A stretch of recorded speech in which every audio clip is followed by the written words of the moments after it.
What is up, Dynasty Leaguers? Welcome into the inaugural debut episode of this new show called Versus. Basically, the premise of this show is we are going to pit two fantasy analysts against each other. Each of them have a player that they would be willing to take over the other player, and they're just going to debate back and forth in a very friendly way. We're not going to get too hostile here. Maybe, I don't know. There's been a lot of chat in our little group chat before this about this, so it's going to be really, really fun to see. So today's video is going to be Calvin Ridley versus DJ Chark. So on the DJ Chark side, we have Ball Blast and Michelle Magdziuk on here. Michelle, how's it going?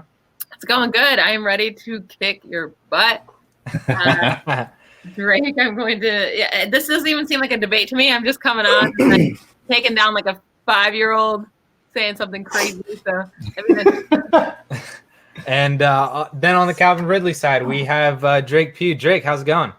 It's good, man. Thanks for having me. I'm excited to be here. Kate is very good at this, and I've heard and listened to her for a while now.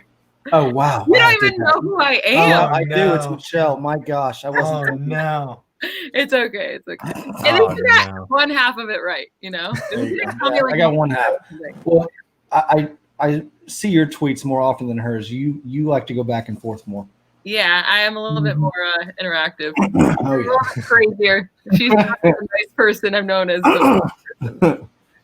So this should be fun. So yeah, like I said, Calvin Ridley versus DJ Chark. So basically, to let the audience know, we got a little bit of a rules of this in here engagement. Basically, the rules, there's going to be 3 rounds. The first round is going to be each analyst having 4 minutes to make an argument for their player, 4 minutes each. And then we're just going to let them go 4 minutes, and they're going to make their case for their player. And then after their 4 minutes, then the next analyst will go for another 4 minutes.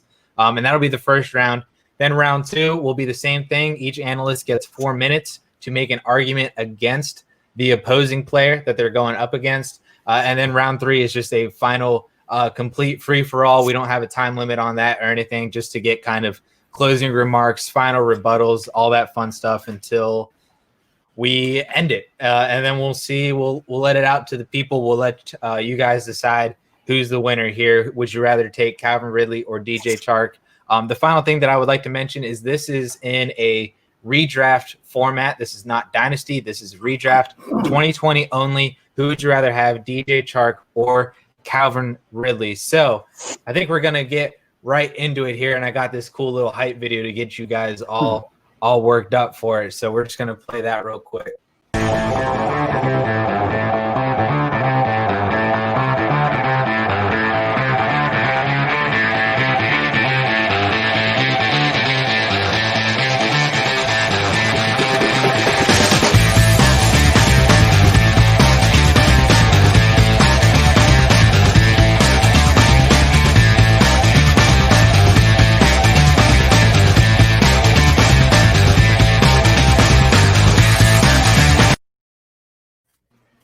Bam. Shout out to John Morfoot for that video, by the way. That was that's pretty lit. Awesome.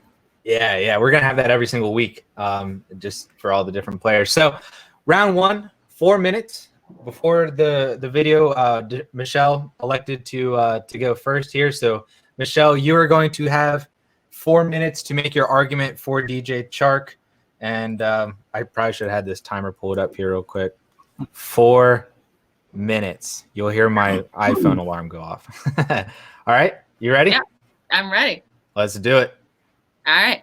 The only reason we're even having this discussion is because DJ Chark got hurt in week 14. And after the game, he came out in a walking boot, left the locker room in a scooter, and he missed week 15. And then he came back and he played through his injury. And that's the only reason we're even having this discussion. During that time, he was on pace. From weeks 1 through 14, he was on pace for almost 1,200 yards. And his pace with the 10 touchdowns, 1,200 yards, was putting him as a wide receiver 6 on the season. He was the wide receiver 8 through weeks 1 through 14. And then he fell all the way to the wide receiver 17 just because of those 2 games. or was it 3 games? 15, 16. No, he missed 15. Just because of 16 and 17, he was so bad. Just because of those 2 games, he fell all the way to wide receiver 17. If he's the wide receiver 8 on the season, right, or wide receiver 6 is what he was trending for, would we even be having this discussion at all?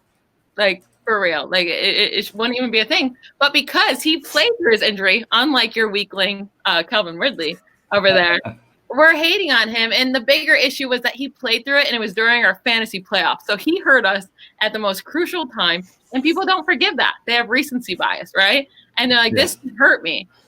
So I don't like him because he made me lose my playoffs when I played him. Same. And that's the only reason why. DJ Chark was so good after the catch.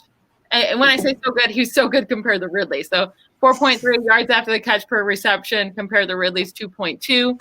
He avoided 11 tackles on the season, which is actually really good for a wide receiver.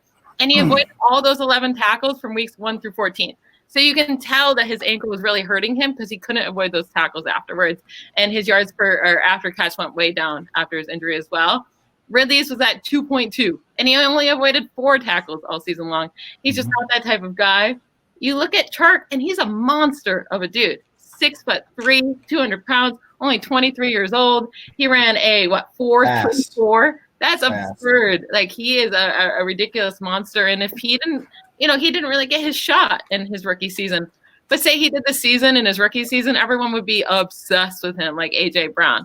Like, what's so wrong with Ridley? Like, why isn't he having this monster season like Ridley or like Chark yet? Right? He's had 2 seasons in the league in a great offense with a great quarterback, with a great wide receiver across from him, which is, we say Juju's only great because AB. Well, what's wrong with Ridley then? Why can't he go off with Julio Jones on the other side, taking all that pressure away?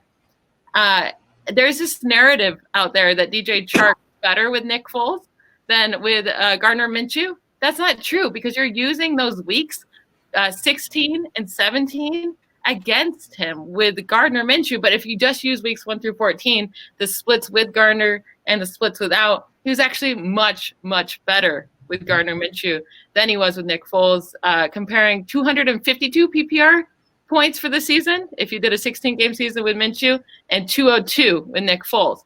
So I love that Gardner Minshew's the quarterback coming in this year. I think it's going to be a great pairing. I think the offense is just going to keep getting better.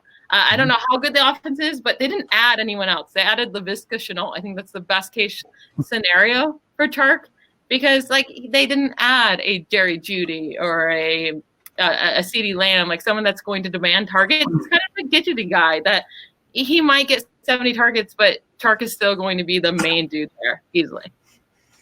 Do I get to keep going? There's 10 seconds left. Okay, I have more, but I can save it for my next segment. Okay. That was good. That was really good. Yeah, that was good. I feel like you practiced that. You timed yourself for 4 minutes. That's perfect.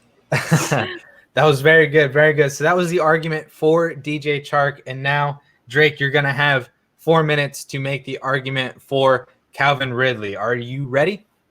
I am ready. All righty, man. Let's do it. Okay, so she had a lot of great points about DJ Chark and what he did. And with me and Calvin Ridley, as I told them before we got on, DJ Chark, the more I looked at him, the more I was like, wow, he's very good. But the more I look at Calvin Ridley, the more I like him as well.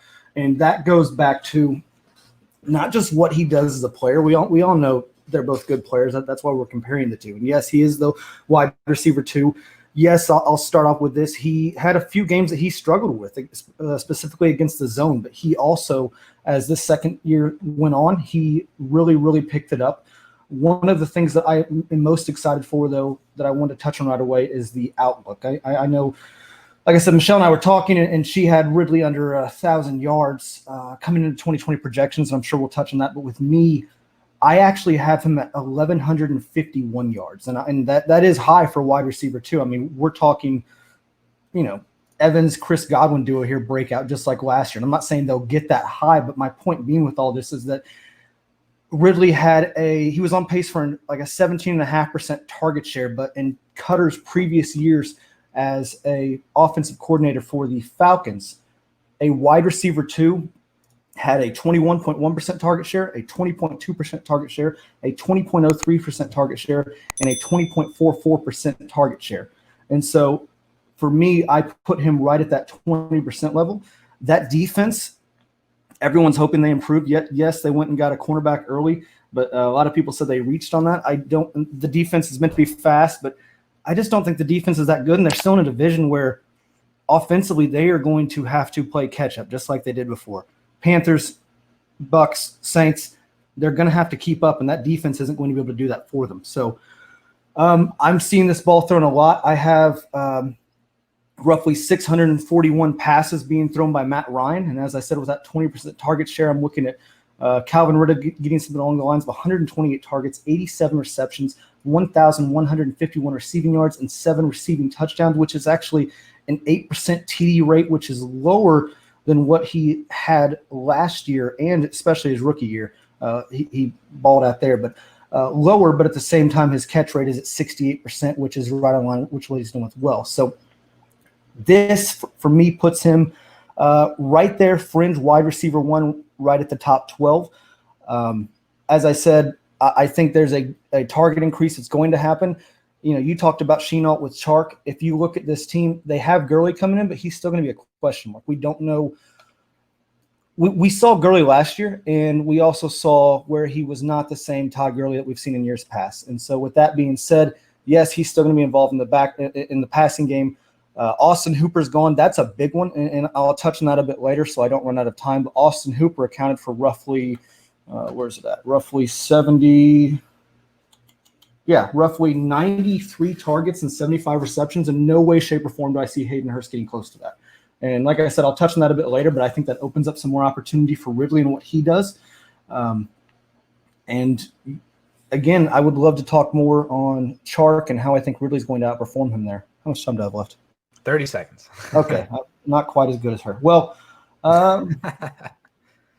yeah. And then, as I said, Hooper being out, Hurst coming in, Gurley coming in, no one else really coming in. Russell Gage made a bit of an impact, but even then I don't see him doing much. And Julio's still going to Julio. He may miss a game or two, but I'm not actually accounting for that to happen. Julio's still going to have a high target share, but I think with the pass volume that Matt Ryan and the Falcons are going to have to do to keep up, and not to mention they have arguably the toughest schedule coming up this season. I mean, if you look at there it is. I can hear the timer going off now. We'll touch on the schedule more, but that schedule is brutal, and they are going to have to be playing catch up, and they're going to do it with a defense that I don't think is going to be much better. Boom. All right. So there it was, round 1. That was round 1. The 4 minutes each for their arguments for their players, for DJ Chark and for Calvin Ridley. So we'll move on to round 2 here. Again, both analysts will have 4 minutes to make their argument against each player. So Michelle, we'll let you go first. Again, 4 minutes to make your argument against Calvin Ridley. Are you ready? I'm ready. Let's do it. All right. This is super easy. So we're looking at – so you made it easy because we wasn't just – right? This would have been a little bit harder if it was Dynasty because Julio Jones at some point has to retire. But guess what? I agree. He's not retiring. He's not too old for this next year. He's still going to be amazing. So Julio Jones got hurt in week 12.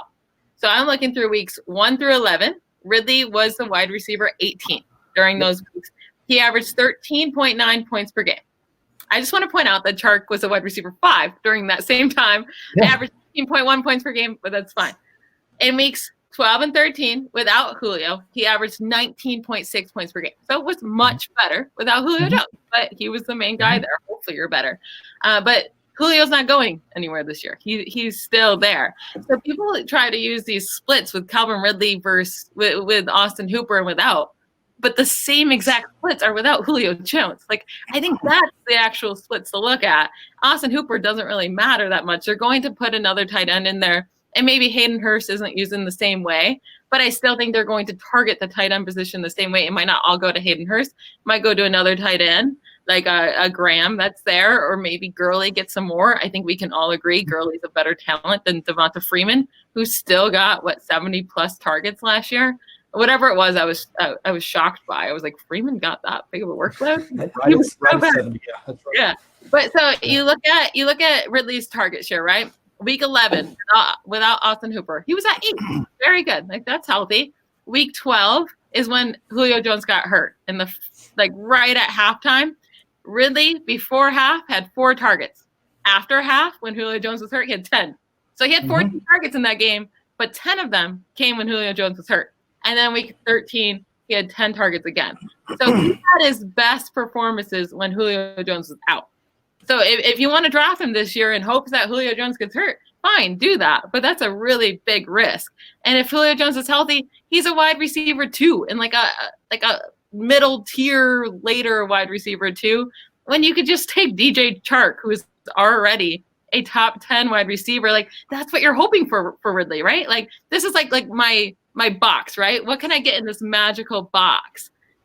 You already have it with Chark when he was healthy. You already saw he's the wide receiver 1 for fantasy and on his team. Why are you taking the chance that Ridley can become that when you already have that? That's what I'm just not understanding there. And you brought up a great point that he struggles against zone defenses. My biggest thing with Ridley is that he actually came out after a game. Like, this is the most embarrassing thing I've heard a wide receiver say, and said it was hard to get open against the Colts zone. Who says that? That he has a harder time when it's not man-to-man. Like, he admitted that. If you're telling defenses how to play against you, that is straight up embarrassing. And if you can get open against any defense, you should be able to get open against zone, man-to-man. Like, that's not an excuse, and that's not one that you should have ever admit. So that made me a little bit scared there. And like, what if you're playing a defense that's zone? Like, can you not play Ridley in those situations? That iffy. And I do agree with you. I don't think the defense is any better, but I don't know if it can get worse, right? Like, so, but I agree. Like, I had Matt Ryan, like you said, I was pretty close to you. I've been throwing 630 pass attempts. That can maybe go up. I have Calvin Ridley with 115 targets. 76 receptions with 13 yards per reception. So I have him around 907 yards, 7 touchdowns. Like, I think I was being very fair to him. That's a late wide receiver too. Like, I feel like you're getting the next Tyler Boyd, which is a very good wide receiver. I'm not trying to put down Ridley. He's a very good wide receiver. It's just you're not getting that top 10 wide receiver that you already had in DJ Chark. All righty. So there's the 4 minutes against Calvin Ridley. You guys will be able to have the opportunity to go back and forth again here in round 3. But for the last 4 minutes here, Drake, you got 4 minutes to make your case and make your argument against DJ Chark. Are you ready? Yes, I am. Let's do it. Okay, so she brought up some great points about Ridley. With DJ Chark, I did some historical stuff here. So we will start with, I just want to throw this one out there right away. I looked it up, and please fact check me now after this, but there's never been a 6th round quarterback in his second year that has, and again, Chark was on pace his last year, but there's never been a season where a 6th round quarterback in his second year has had a top 12 fantasy wide receiver in their third year or earlier. It's never happened in NFL history going back to 1970. And as I said, I looked up Chark a lot, and I did homework on Minshew, who I think is going to improve. They very well could break that mold, and that's, for the sake of this argument, that's scary. But it has never happened before. As for points, you're right. Chark was on pace to be a wide receiver 8. I had him estimated with targets game scheduled back at 230 points, still just missing the mark. But what I want to talk about very quickly is Gruden and his target share. So Jay Gruden is coming in as a new offensive coordinator. He's already bragged about how excited he is for Chark and how he wants to utilize him. Gruden also coached someone similar to stature, build, size, speed. AJ Green, way back in the day, 2012, 2013. Jay Gruden's target share for his wide receiver 1s, and now earlier I read Ridley's target share, I read Cutter's target shares with wide receiver 2s in the Atlanta offense. Here are Gruden's target shares for wide receiver 1s in all of his offenses. Now, grain of salt, I do know he was with the Redskins, but this still goes back to the Bengals as well. So we've got 2019 at 20.04%. Now, this is wide receiver 1. 2018, 15.95. That was because Reed was still doing stuff. 2017, 19.28. 2016, 19.22. 2015, right at 20%. 2014, 19.4. These are the big ones. This is the A.J. Green years where he had the career years. 2013, 30.8% target share. 2012, 30.9% target share. And then 2011, a 22% target share for a wide receiver 1. Now, with the 30.8 and 30.9, obviously those are astronomically high. And just to show how hard those were. Of 42 players that I found over the last decade with a 30% target share and 150 targets, 7 of them. Oh, I'm sorry. The above top 32 seasons in the last decade, 7 players have accomplished that type of season. That was, and the lowest was Jordy Nelson at a 28% target share. It was Jordy, Antonio Brown, DeAndre Hopkins, Julio Jones, Calvin Johnson, Brandon Marshall, AJ Green. And so my point is, with that high of a target share and volume, I don't think that Chark's going to get there in this offense. I think Gruden, he is going to use Shenault as a gadget. I think Chris Thompson is going to hurt Chark. Let me make that clear, but I think there will be balls that move in the running back's directions that may hinder Chark's ability to get some more targets. But my whole point with all this is I think Jay Gruden's target share for wide receiver once historically isn't going to help. I think and what I did also is I actually took the green seasons and without green seasons of target share, and I gave DJ Chark a very high 26% target share for this upcoming season, which is much higher than Calvin Ridley and is actually higher than Julio Jones. What I did have him at, his TD rate was actually fairly high last year, I think around 11.5%, 12%.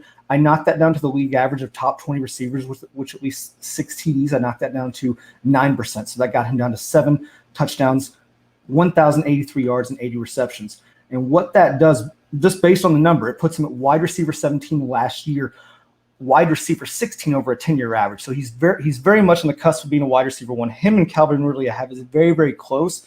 Again, I just think the offenses that they're in, I think there's more opportunity for Ridley here to really have his breakout year. And even though Chark already did with or without the injury, I just think this offense is going to hold him back a little bit.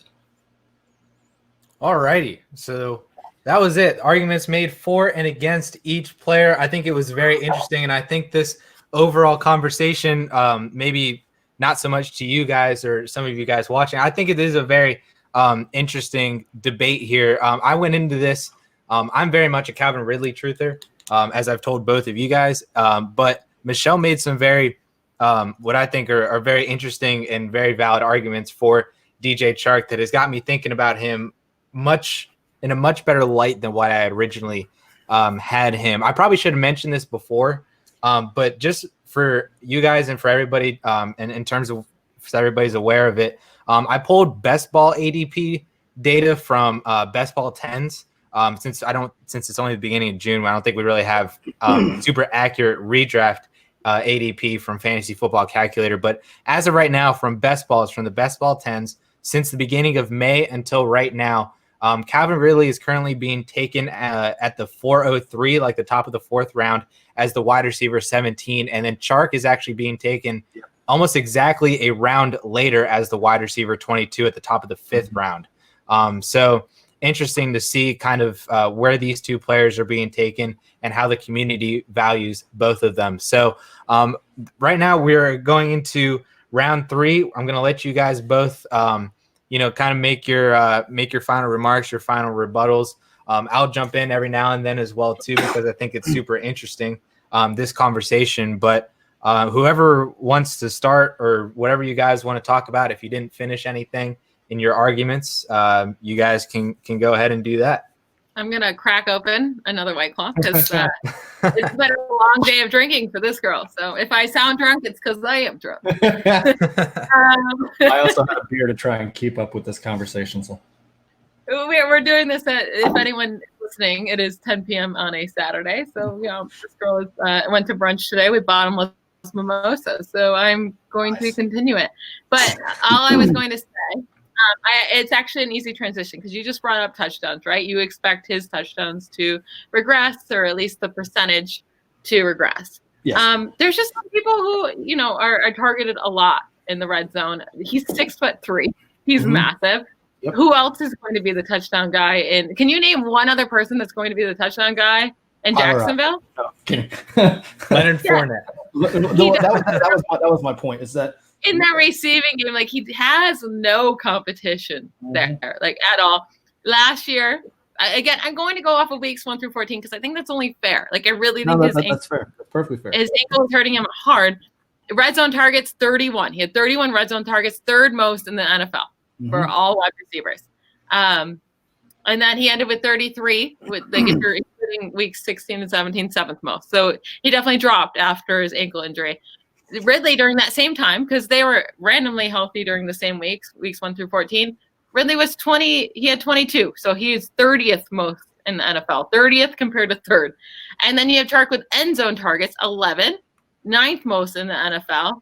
And Ridley did have 7. That's still 4 less, though, and that's quite a bit less. It doesn't seem like a lot, but that's a lot of less options, end zone targets. Like, you're getting targeted, you're standing in the end zone. Like, that's a lot less, and you can see it because he was 28th most in the NFL. So 28th versus 9th. Like, I don't know if we can just bring Chark down to the 20th most wide receivers. Like, he was getting targeted in the end zone more than most wide receivers in the NFL, 3rd most in red zone targets. And he's really good after the catch, too. So if you're getting targeted in that area, you're good after the catch, you're good at avoiding tackles. I don't know if it's fair to just say he's going to have 7 touchdowns. Like, he's going to regress. Like, he's the only guy there that's going to be targeted. He would have to have a pretty bad year to only have 7 touchdowns, is all I'm saying, because he's going to be the main guy there. How many touchdowns do you have him at? I actually haven't finished my Jacksonville projections. That's fine. I'll have him around 9 or 10. Okay. Just looking at the data. Yeah, no, you're exactly right. There is a lot in his favor. I mean, red zone targets 23.8% of the team, 63.4% total. He outsnapped Ridley in the red zone as well. Again, I just think this goes back to the new look Falcons. I'm sorry. Well, let me rephrase. Fournette, I think, is going to have positive regression in TDs. I can't guarantee where that's going to be. That may be in the red zone, that may not. But so there's going to be more opportunities for him in the end zone. As for Calvin Ridley's side, Hurst is not going to come in and just become this automatic Hooper red zone threat like he was. I just don't see that. And again, Ridley, you're right. The numbers don't back him being a red zone threat, but I think there are just as much opportunity for touchdowns as there would be Chark, even with Julio Jones on that team, because Matt Ryan realistically could end up throwing 100 more passes on this offense and the division they're in and the teams they're playing. He could end up throwing it 100 more times. And at a 20% target share, that's an extra 20 passes, 68% catch rate. I'm just doing quick math at this point. But you see the point is that there's more opportunity on this team for Calvin Ridley. And again, Chark might be the wide receiver 1, but he's doing it he has to have a 26. I have him as a 26% target share to even get to a wide receiver 15, 16 number. If you added 2 touchdowns, he's still behind Ridley at the wide receiver 13, where I have Ridley at the wide receiver 12. It's just one of those, there's not enough. I mean, he would have to have an AJ Green like 30% target share, maybe 28, 29 to really push that envelope to be a wide receiver. Last year, since last year, why does he need to have that when he was already the wide receiver 8 on pace to be the wide receiver 6? Like, where are you coming up with these numbers from when he already did it with Minshew in the same exact offense? Like what's the difference here that he's all of a sudden the wide receiver 17 unless he gets this insane work? Like, I don't really get the difference. I think maybe you need to go look at those Jacksonville numbers and redo them. Go ahead. Like, so he's already, so we're talking about, especially if this was Dynasty, like I keep saying it's easier because of redraft, and I do think it's easier because Julio Jones is still there, but Chark is 2 years younger. The only reason that he's down on is because he was an afterthought after his rookie season, right? People thought he was pointless. I mean, he was a 2nd-round pick, an early one, but he didn't do anything his rookie season, and people only care, what did you do for me, right? Oh, wait, like, it's like, you don't do something, you're gone, bye. And then he broke out, like legit broke out, and then no one trusts it. And it's like, he broke out when he was 22 years old, and he had a great season with Gardner Minshew, who could be good, who could be terrible, but he broke out with that, right? And we can make fun of Duck Hodges and Deontay Johnson breaking out kind of with that, but DJ Chark actually did it with a pretty inconsistent quarterback. And that's really impressive. And so I don't think he's quarterback dependent. And he did perform with Nick Foles. He did perform with Minshew. So my thing I just want to say is that we're so recency biased in fantasy football. And the only reason that Ridley right now is considered so high is because his last couple games before he got injured was with Julio Jones out. and he had monster games, and then he sat out, right? So our last thoughts are, he's a monster, he's amazing, even though we're taking out the best wide receiver, top 2, 3 in the league in this scenario, because he was so good his last few games, and then he sat out. That's our last thing that we're thinking about. With DJ Chark, it's the opposite. It's, oh, he played through this ankle injury. He was so incredibly bad. He lost me my playoffs. He had like 30 and 18 yards in his last couple games. He's so bad. And that's our thought process with him.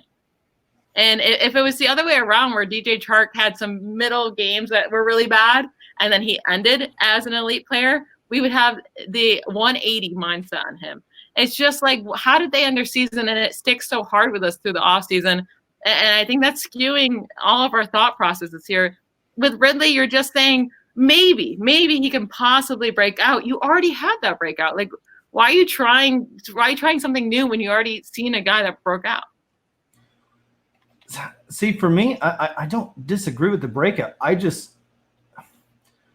It's funny you talk about recency bias and it happening right now, and then I pull up these older numbers, how it hasn't happened before. As I said, the whole 6th-round quarterback throwing to a 3rd-round receiver and making him fantasy relevant as a wide receiver hasn't happened. Gruden's target share is being low. Yes, he was on the Redskins, but he still had predominantly wide receiver ones outside of Jordan Reed one season, and it's just, even going back outside of the 2 major AJ Green years. But DJ Chark wasn't a 3rd-round wide receiver. I'm sorry? No. DJ Chark was a 2nd-round wide receiver. I'm sorry. Yeah. Third year, 2nd round. Sorry about that. But No, but I'm just going back to the fact that what Gruden has done historically, what has never happened before historically, and overall the outlook of the teams and just the overall volume. So I just realized that DJ Chark's first name is Daryl, and it made me giggle. So that's what it became. I didn't know that. That's a funny first name. But I think you're getting so stuck up on what history is. But how many times has there been a 6th-round quarterback playing in his 2nd year? Like, what's your sample size here, where this 6th-round quarterback is playing throughout his whole season and his 2nd year throwing to this must be the tiniest sample size. No, it's not. I think my number was like roughly 37 quarterbacks. I meant to write that down. I didn't. But I think it's roughly 37 quarterbacks, and I think the best wide receiver or quarterback in their 2nd year was like Derek Anderson with the Browns. And so if that tells you anything. How long are you going back in this? Because this is like, I think we need to go back, because the football has changed, right? So when I'm looking at data, I normally use the last 10 years.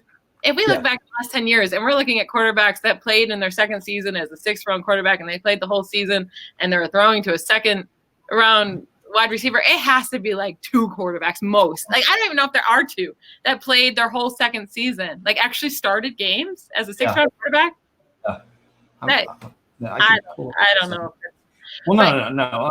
What I did for those is you're right. I did go back rather far. I went back 40 years. But what I can do is I can pull it up another time. But the point is just I hadn't seen it happen before, and so I need to see it happen. And again, Chark was on pace to do so. He still didn't. And will he have the opportunity this year? He very well could. Mitchell and him are supposed to get better. But what happens? How does this offense evolve, and how does Gruden? Does this offense run through Chark like it did before? I mean, does Fournette, obviously we agree, can get more touchdowns, but my whole point is that with a Gruden-led offense, historically speaking, these numbers do not exist outside of 2 AJ Green all-time seasons. And so you're taking out the best wide receiver. I don't think that's really fair. Like, what other wide receivers are you looking at here that Jay Gruden had? Because I do think that DJ Chark is a great talent. He was taken early. He has all the measurables.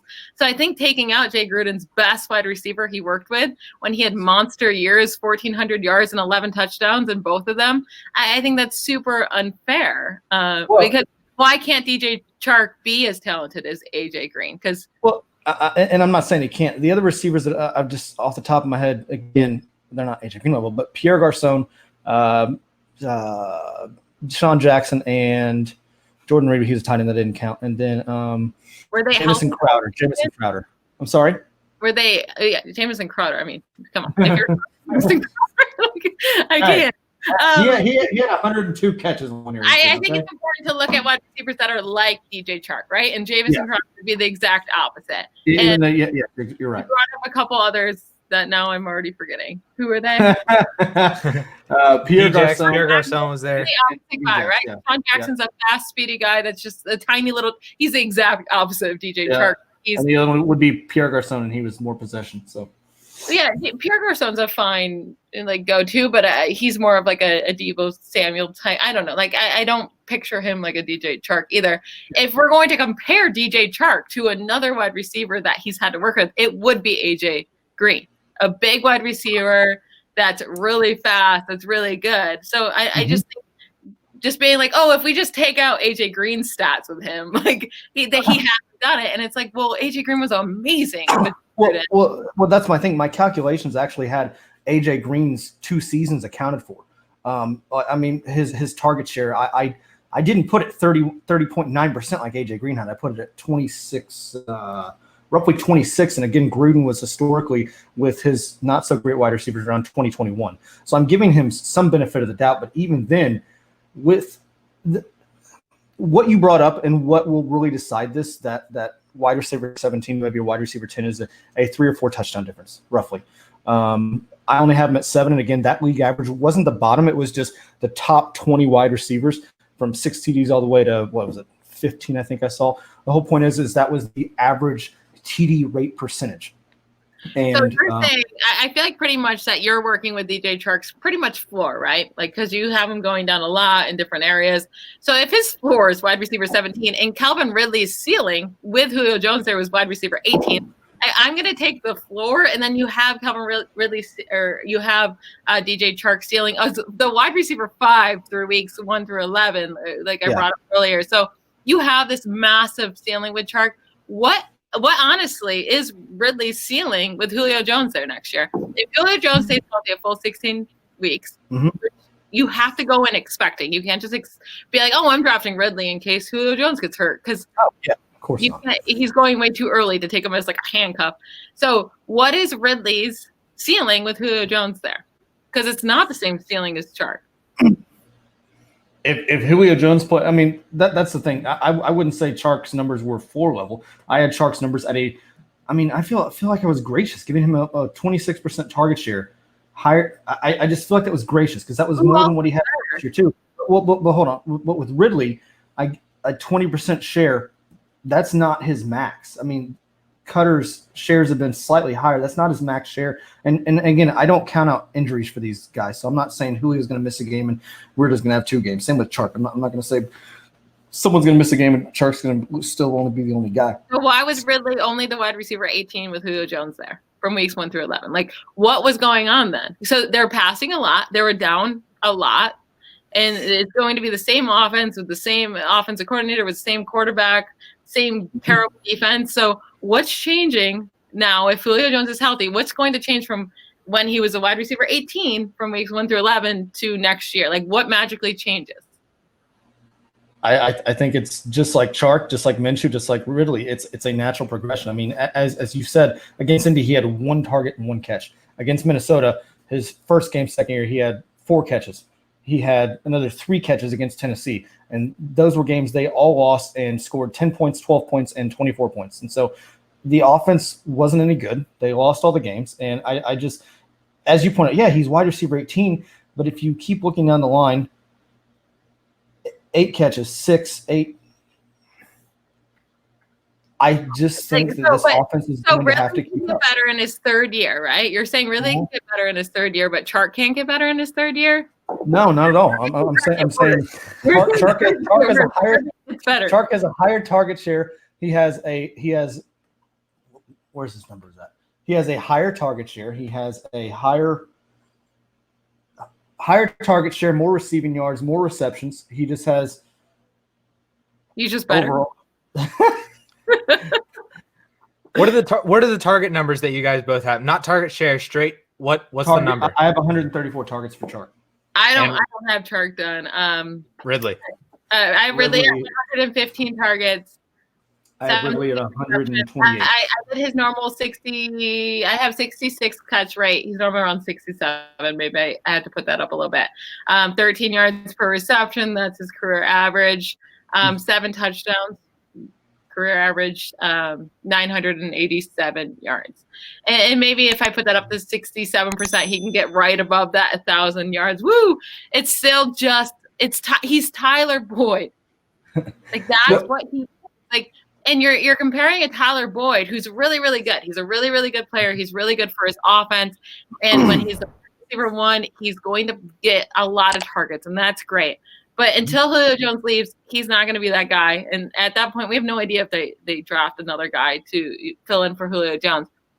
But you're drafting a guy that's a really good wide receiver too, when you could be drafting Chark, who's shown us that he can be a really good wide receiver one and a top tier wide receiver one at that. I don't even get the comparison. I really don't. You're taking Ridley at Chark's floor. That's Chark's floor is the wide receiver 18. And I don't know. You have that massive ceiling, and with Julio Jones there, with Ridley, you don't have that ceiling. He's just gonna be wide receiver. He's good. He's fine. You're not gonna get hurt drafting him. Draft Ridley. He's gonna give you points every week. It's just he doesn't have that same ceiling to be a league winner. Like he just doesn't. He's gonna be fine. That's what he is. He's a fine wide receiver. Drake, I'm going to interject real quick. I got a question for Michelle. I want to hear her opinion on this. So weeks 1, I just looked up Austin Hooper's target numbers. He played weeks 1 through 10. I believe their bye week was week 9.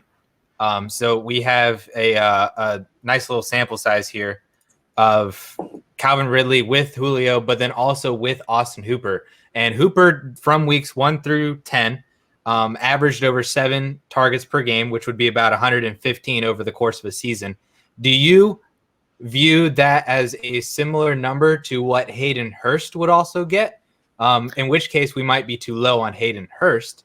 Or do you see that number dropping and then some of those targets from the difference between Hooper to Hurst then carrying over to Calvin Ridley, which would then bump his value up into like the 130 target range? Because last year, Ridley had 115 targets around there in 13 games.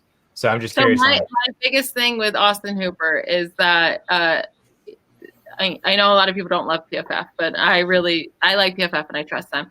The biggest thing with Austin Hooper is that they said he succeeded so well because he knew the team put him in the zone perfectly, right? They knew where to place him, and he was one of the worst tight ends in the league against man-to-man. He was terrible, but they knew where to place him in the zone to get him the ball.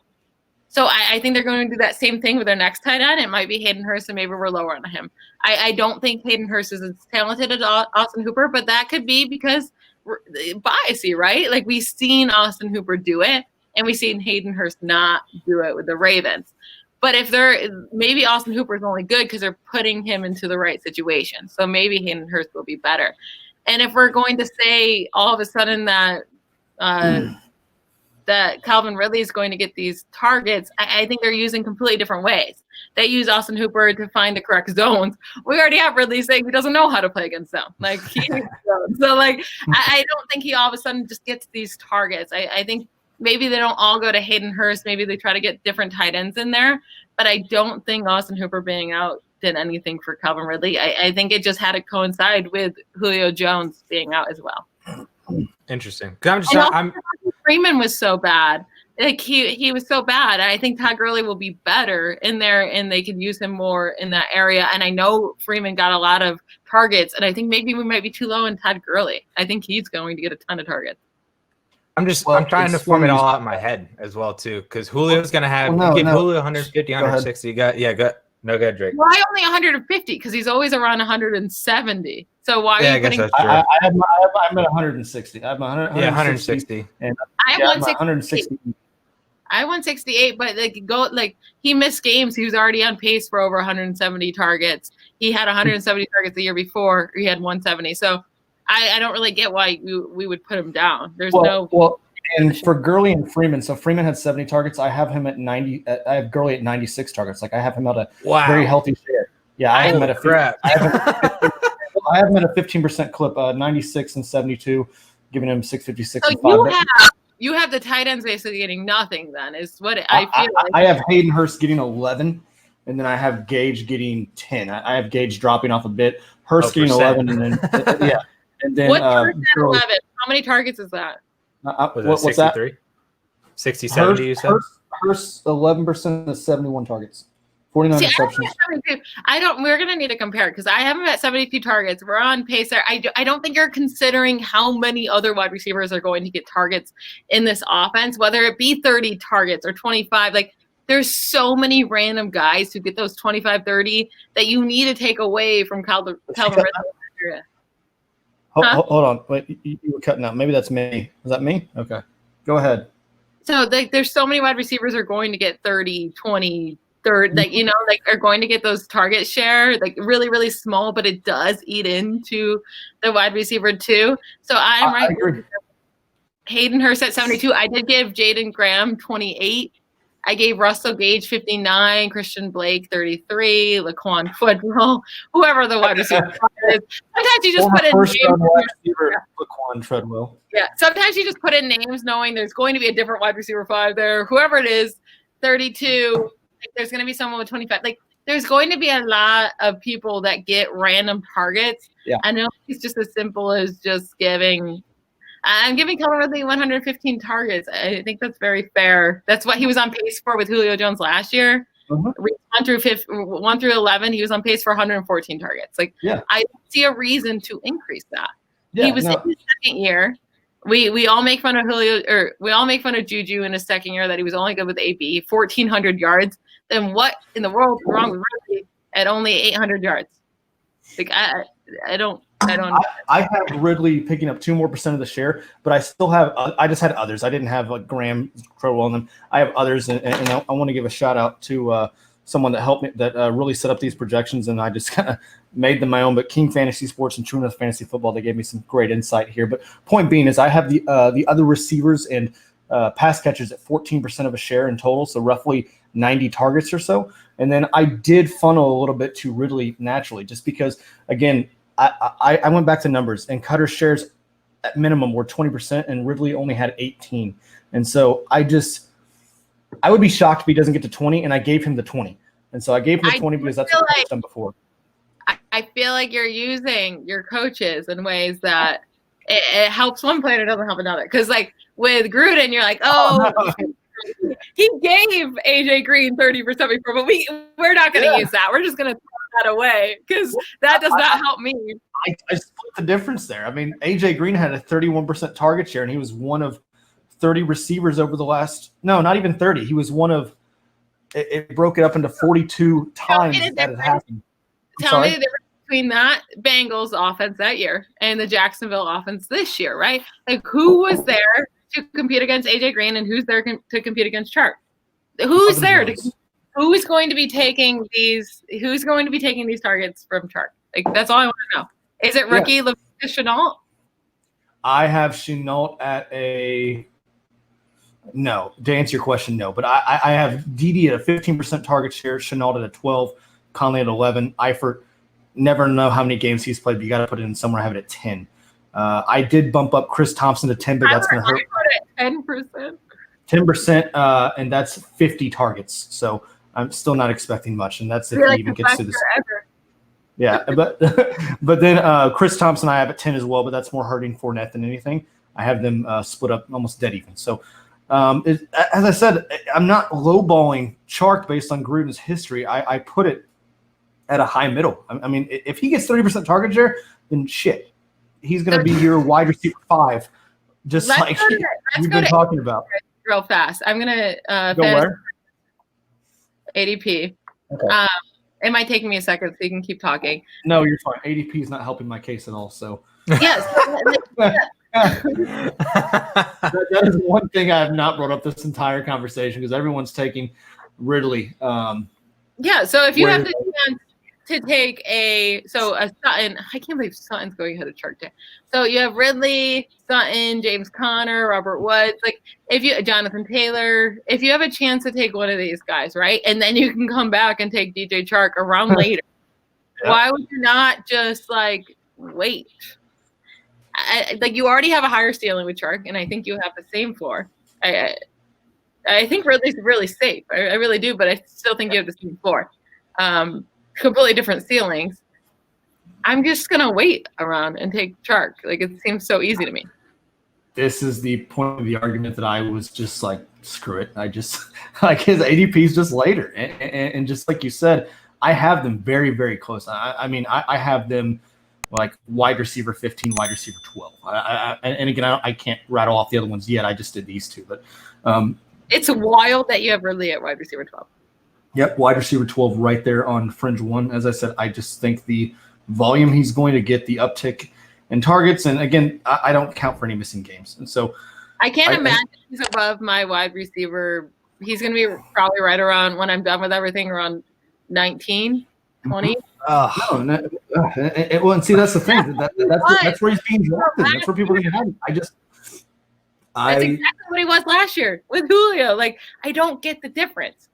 And I can put him like, so if he has, I don't know. I don't get what's changing to all of a sudden make him a better wide receiver.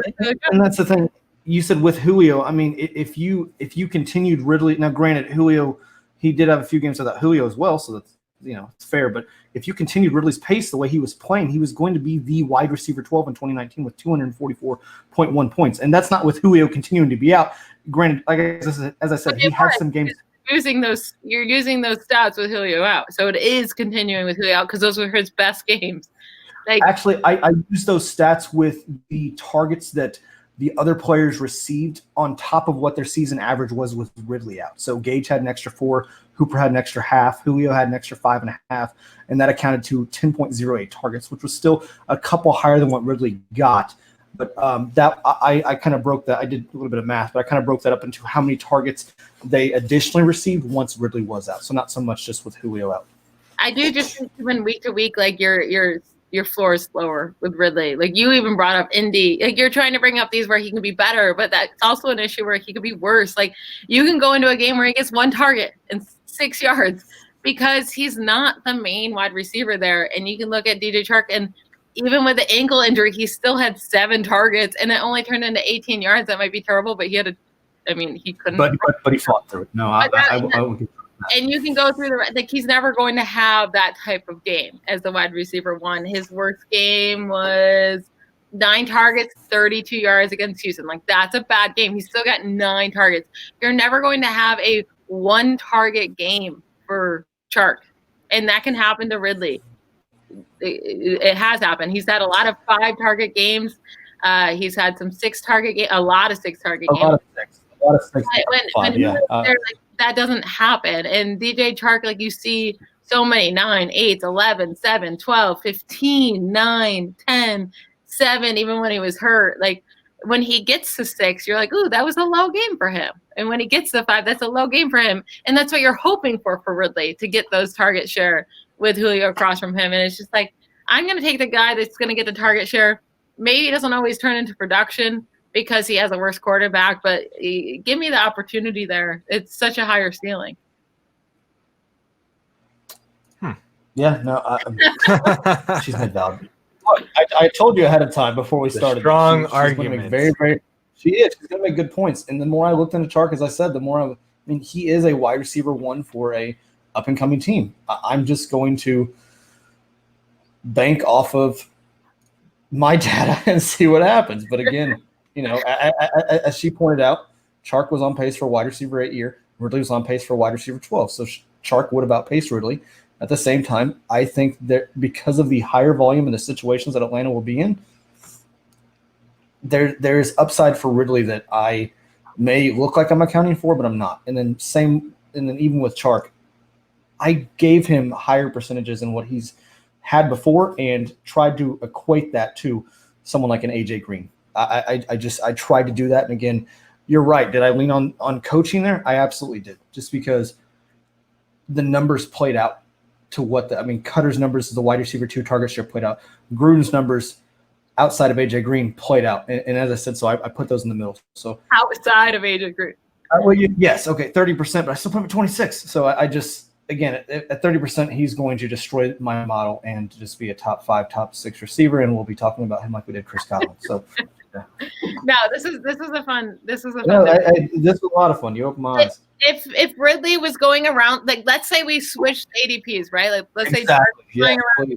it would be a harder discussion, right? Because you can get Ridley at a discount, but when Ridley's going around earlier, it's like that makes zero sense because you're just fantasy people. You were killing me with Ridley's ADP. I was not waiting for that part of the argument. You were absolutely killing me. I disagree with all of you. You're putting Ridley at a 17, which is, where I would like him to be at minimum, and then you're putting Chark outside the top 20. Like, come on, stop that. Everyone wants to just throw away Chark. I know. He's on every single one of my teams because no one wants him. And guess what? I'll take a top 10 wide receiver all day long. Thank you. That's 23. Like, come on. Yes, please. Yeah. And he already produced with a terrible quarterback.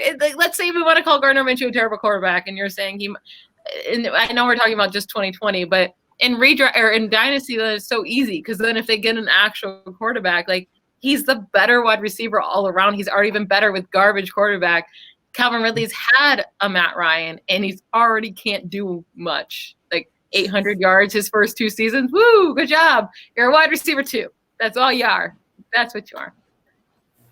Well, I'm excited to see how it works out. All right. I've had a lot of these drinks, so. Alrighty, I think that's where we're gonna call it. The conversation is kind of wound down here. That was fantastic arguments, I think, on both ends. I know I said this before, but I came into this on the Calvin Ridley side. But Michelle, you opened my eyes. I just made a Calvin Ridley trade proposal in one of my Dynasty leagues. So, while you guys were talking, I came on the clock in my best ball, and I was in the late 4th round. Took DJ Chark there. Let's go. Because that's just how that draft is going right now. So, I like that a lot. I love this. So this was a fantastic show. I'm so excited that we're going to be able to continue to do this with more analysts, more people. Guys, thank you so much for both of you coming on. I know we've been preparing to do this for like a week now, so I appreciate you guys both hopping on with me tonight. So I'm going to give you guys the opportunity to shout your guys' stuff out, let the people know where they can find you. Ladies first, Michelle, let them know. You can find me. Most of my stuff is on Twitter. I do a lot of threads and stuff on there, but you can find me at BallBlastEm, BallBlastEM. It's right there written down for you if you want to find me on Twitter. I write some articles on our website, and it's ballblastfootball.com. Me and my wife do a podcast together. We're co-hosts, and we just have a lot of fun, and we talk football, and we do a lot of debates like this against each other. So it's a good time.